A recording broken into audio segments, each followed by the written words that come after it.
हम सभी जानते हैं कि शरीर के अधिकांश प्रक्रम किसी न किसी विलयन में घटित होते हैं। इस वीडियो में हम इन सभी टॉपिक्स को कवर करते हुए अध्याय विलयन का क्विक रिवीजन करेंगे। शुरुआत करते हैं विलयन की परिभाषा से। दो या दो से अधिक अवयवों का एक समांगी मिश्रण विलयन कहलाता है, जैसे नमक तथा जल का मिश्रण, ऑक्सीजन तथा नाइट्रोजन का मिश्रण आदि। इस मिश्रण में वह अवयव जो कम मात्रा में होता है उसे विलेय और वह अवयव जो अधिक मात्रा में होता है उसे विलायक कहते हैं। आइए अब जानते हैं कि विलयन कितने प्रकार के होते हैं। विलायक की अवस्था के आधार पर विलयन तीन प्रकार के होते हैं: ठोस विलयन, द्रव्य विलयन और गैसीय विलयन। चलिए आप जानते हैं कि विलयन की सांद्रता को किस प्रकार व्यक्त किया जाता है। किसी भी विलयन की सांद्रता उसमें उपस्थित विलेय की मात्रा द्वारा तय होती है।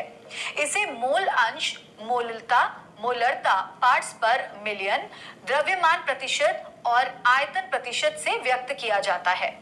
आइए आगे बढ़ते हैं और अगले टॉपिक हेनरी के नियम को रिवाइज करते हैं। हेनरी के नियम का उपयोग गैसों की द्रवों में विलेयता को समझाने के लिए किया जाता है। इसके अनुसार किसी गैस का वाष्प अवस्था में आंशिक दाब उस विलयन में गैस के मोल अंश के समानुपाती होता है। इसको सूत्र P बराबर KH गुणा काय से दर्शाते हैं, जहां P आंशिक दाब, काय मूल अंश और KH हेनरी स्थिरांक है। हेनरी स्थिरांक का मान गैस की प्रकृति पर निर्भर करता है और ये गैस की विलेयता के व्युत्क्रमानुपाती होता है, यानी KH का मान जितना अधिक होगा द्रव में गैस की विलेयता उतनी ही कम होगी। हेनरी के नियम की सहायता से हम कुछ औद्योगिक एवं जैविक घटनाओं को भी समझ सकते हैं, जैसे कोल्ड ड्रिंक और सोडा जल में CO2 की विलेयता बढ़ाने के लिए बोतलों को उच्च दाब पर बंद करना। दूसरी, गोताखोर जब गहरे समुद्र से बाहर आते हैं तो बाहरी दाब कम होने के कारण रक्त में घुली नाइट्रोजन के बुलबुले बनने लगते हैं, जो अत्यधिक पीड़ादायक एवं जानलेवा बीमारी उत्पन्न करते हैं, जो बेंड्स कहलाती है। इससे बचने के लिए गोताखोर गहरे समुद्र में श्वास लेने के लिए टैंकों में हीलियम मिलाकर तनु की गई वायु का प्रयोग करते हैं तथा अधिक ऊंचाई वाली जगहों पर रहने वाले लोगों एवं आरोहकों द्वारा एनोक्सिया के लक्षणों का सामना करना आदि। चलिए अब राउल्ट के नियम को रिवाइज कर लेते हैं। राउल्ट के नियम की सहायता से अवाष्पशील ठोसों की वाष्पशील द्रवों में विलेयता व्यक्त की जाती है।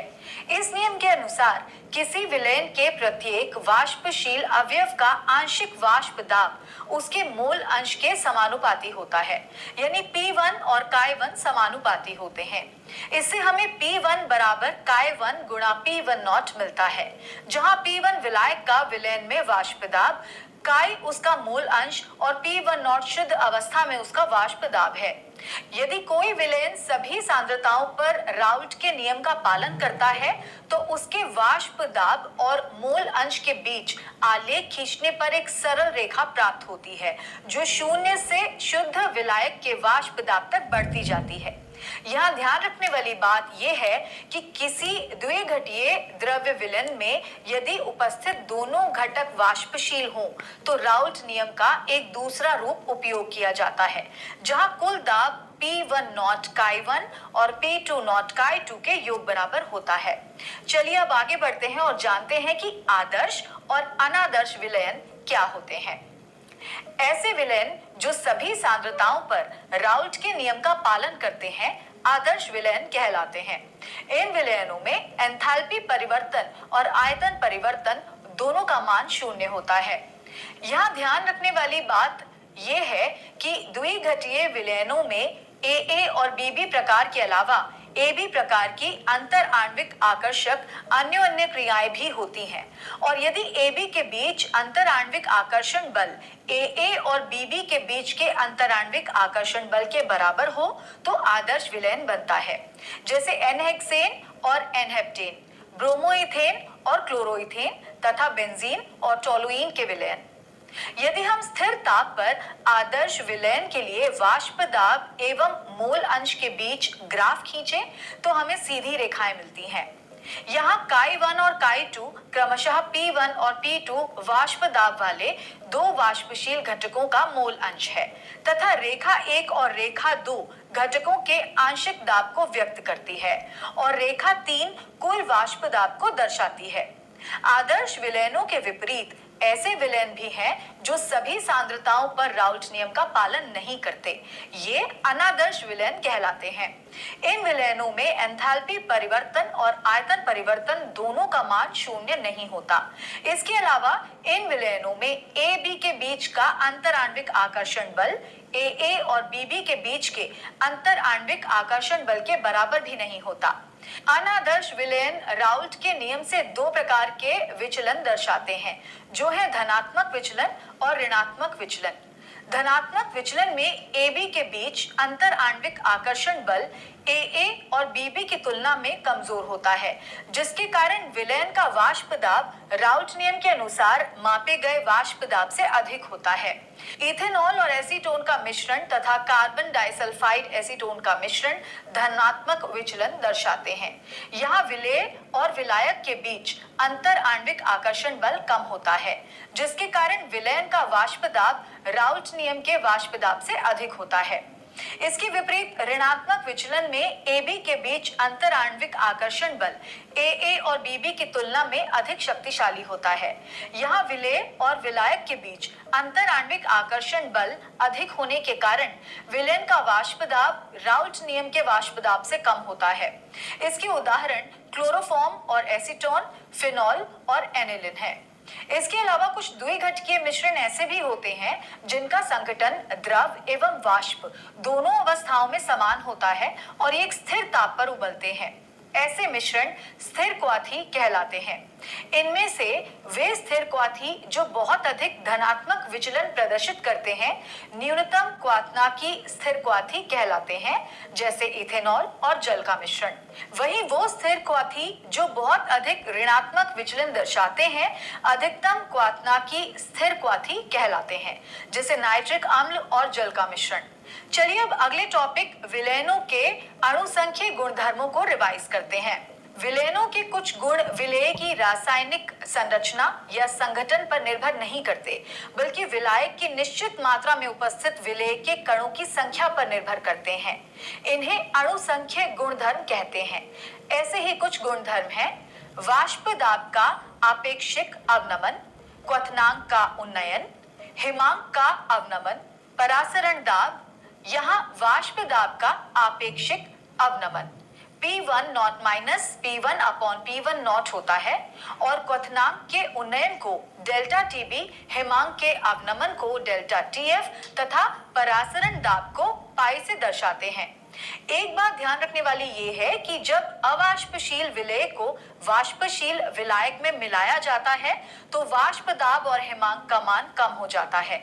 इसके विपरीत क्वथनांक और परासरण दाब का मान बढ़ जाता है। आइए अब एक एक करके देखते हैं कि ये गुणधर्म आणविक द्रव्यमान से किस प्रकार संबंधित हैं। पहला है वाष्प दाब का आपेक्षिक अवनमन। जब एक अवाष्पशील विलेय को विलायक में मिलाया जाता है तो दिए गए ताप पर विलयन का वाष्प दाब शुद्ध विलायक के वाष्प दाब से कम हो जाता है।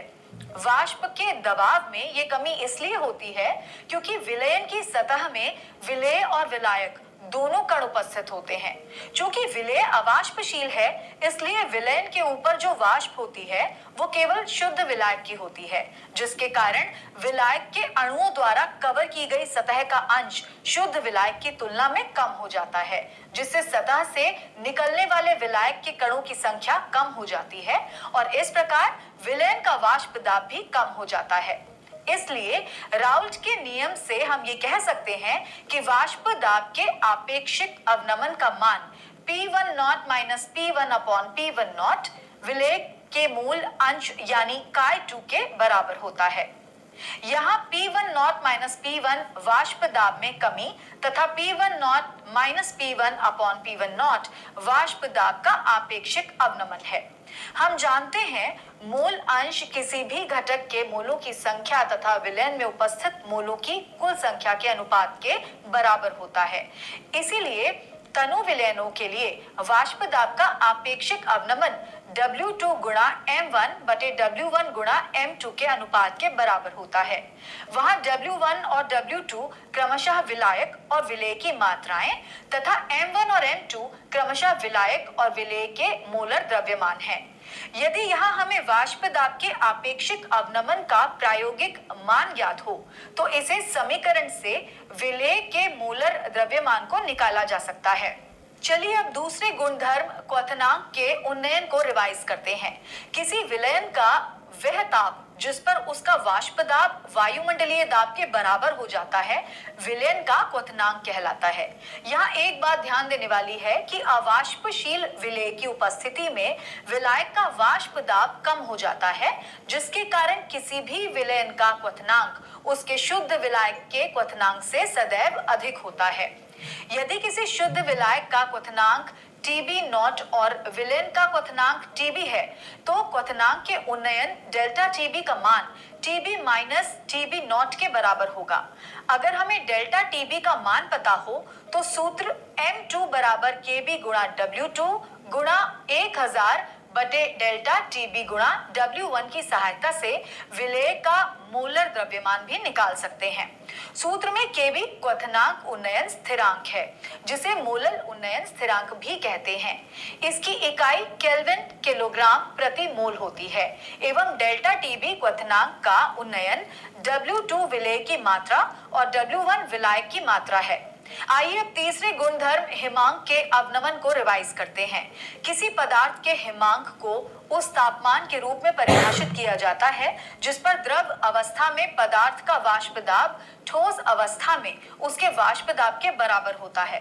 अर्थात विलयन तभी जमता है जब उसका वाष्प दाब शुद्ध विलायक के वाष्प दाब के बराबर हो जाता है।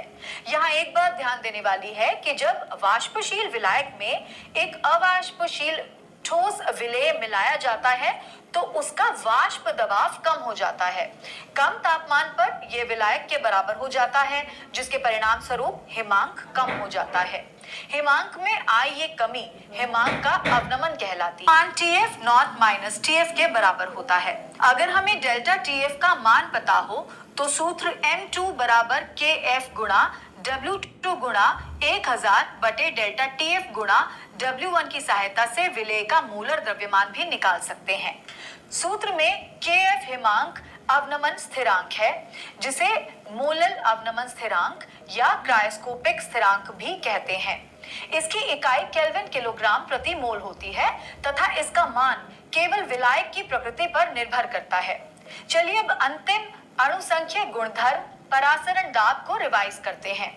परासरण दो भिन्न सांद्रता वाले विलयनों के बीच होने वाली एक विशेष क्रिया है जो अर्धपारगम्य झिल्ली, जिसे हम SPM भी कहते हैं, के द्वारा होती है। इस क्रिया में शुद्ध विलायक के कण कम सांद्रता वाले विलयन से उच्च सांद्रता वाले विलयन की ओर प्रवाह करते हैं। अगर हम चाहें तो विलायक के इस प्रवाह को विलयन पर दाब लगाकर रोक सकते हैं। इसमें लगाया गया दाब परासरण दाब कहलाता है, जिसे पाई से प्रदर्शित करते हैं। अगर हमें दाब का मान पता हो तो सूत्र W2RT अपॉन पाई V की सहायता से हम विलेय का मोलर द्रव्यमान भी ज्ञात कर सकते हैं। सूत्र में M2 विलेय का द्रव्यमान R और T क्रमशः गैस नियतांक और ताप, पाई परासरण दाब तथा V आयतन है। यहाँ एक बात ध्यान देने वाली ये है कि परासरण के आधार पर विलयन तीन प्रकार के होते हैं: समपरासरी विलयन, अति परासरी विलयन और अल्प परासरी विलयन। आइए इनके बारे में जानते हैं। ऐसे दो विलयन जिनके परासरण दाब बराबर होते हैं समपरासरी विलयन कहलाते हैं। यदि हम कोशिकाओं को एक समपरासरी वातावरण में रखते हैं तो उनमें कोई जल संचलन नहीं होता, जिसके कारण कोशिका के आकार में परिवर्तन नहीं आता है। जबकि ऐसा विलयन जिसका परासरण दाब दिए गए विलयन की अपेक्षा अधिक हो अति परासरी विलयन कहलाता है। यदि किसी कोशिका को अति परासरी विलयन में रखा जाए तो पानी कोशिका से बाहर निकल जाएगा और कोशिका सिकुड़ जाएगी, तथा यह विलयन जिसका परासरण दाब दिए गए विलयन की अपेक्षा कम हो अल्प परासरी विलयन कहलाता है। यदि किसी कोशिका को अल्प परासरी वातावरण में रखा जाए तो पानी बाहर से कोशिका में प्रवेश करेगा और कोशिका फूल जाएगी। इन विलयनों से संबंधित दैनिक जीवन में देखी जाने वाली भी विभिन्न घटनाएं हैं, जैसे कि कच्चे आम को नमक के घोल में रखने पर पानी बाहर निकल जाता है और अचार सिकुड़ जाता है। मुरझाए हुए फूल पानी में डालने पर फिर से खिल जाते हैं। इसी तरह जो लोग बहुत अधिक नमकीन भोजन या नमक का सेवन करते हैं, उनकी उत्तक कोशिकाओं में जल भर जाता है, जिसके परिणाम स्वरूप उनके शरीर में स्थूलता या सूजन हो जाती है, जिसे शोफ या एडिमा कहा जाता है। आइए अब जानते हैं कि प्रतिलोम परासरण क्या होता है। अगर विलयन पर परासरण दाब से अधिक दाब लगाया जाए तो परासरण की प्रक्रिया विपरीत दिशा में होने लगती है, जिसके कारण शुद्ध विलायक अर्धपारगम्य झिल्ली के माध्यम से विलयन में से बाहर निकलने लगता है। इसे प्रतिलोम परासरण कहा जाता है।